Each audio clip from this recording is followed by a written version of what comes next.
Why goy, kay human naman ang halidi goy. Mujaga na pud goy. Murag isa pod kasi mana atong way dagandagan goy no. Pagkakapuya mo balik goy. Guys, smile na. Pero gikapoy na. Bisag isa pa kilometro ang gidagan. Perting pungaha oy. Maog yun ay resulta goy. Basta mabiyaan nimo ang pagjagan goy. Maputol man gud imong kagana sa pagjagan goy.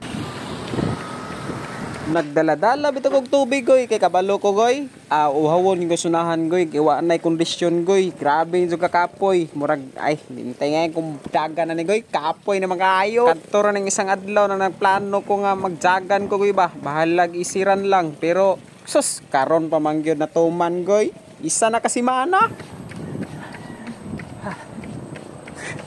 Pero karon goy, gifight na ko ang katapol goy. Ako gadong gisuwayan goy kay pasin din ako kadyagan ani. Unya akong gituyo goy nga uphill akong daganon goy kay para bahalag gamay lang goy, bahalag 5 kilometer ako karon goy.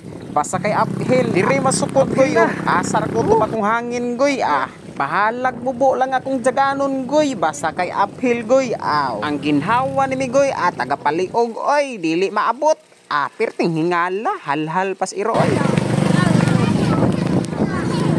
Di anak ko drias badjawan dapit goy, pastilan goy. Bunal ra gyapon goy padayon gyapon to goy.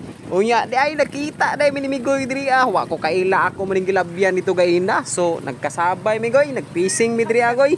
Sila nawahong kakapoy goy, kinama goy kauban, pastilan shout out sa imo goy. So nangandam po niya akong migoy diri kay mujagan ko ni siya sa butuan mga goy sa Balangay Festival karong May 18 mantingali na goy, pastilan. Di sab ni basta-basta si migoy, padayon ra gyapon sa imong running era goy.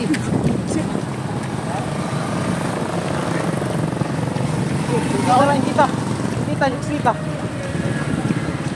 So naki-extra siyag tubig diya mga goy no, suyop siyag magamay goy kay pastilan giuhaw na kuno siya goy, mala na goy ang tilaok goy. Hi! So kani si Migoy padulong ni siya sa grandstand, ako padayon gabong goy. Nagbulag na mi diha dapit sa may PPE goy. Sa Navarro siya ni Agi goy, ako padulong ko dito sa Boulevard goy. Pastilan padayon goy, di ana goy. Bota diri agoy, perting namang kakapoy, murag haoy namang kayo akong mga tiil ani goy wa na naanad sig jagan-jagan goy. So ang atong najagan kuman mga goy 6 km half mga goy no, pastilan kaingkog 5 kilometers ra goy pero ni sobra man di ay. So diri ara ta kutob goy, run safe kanunay, God bless, bye bye goy, bye bye.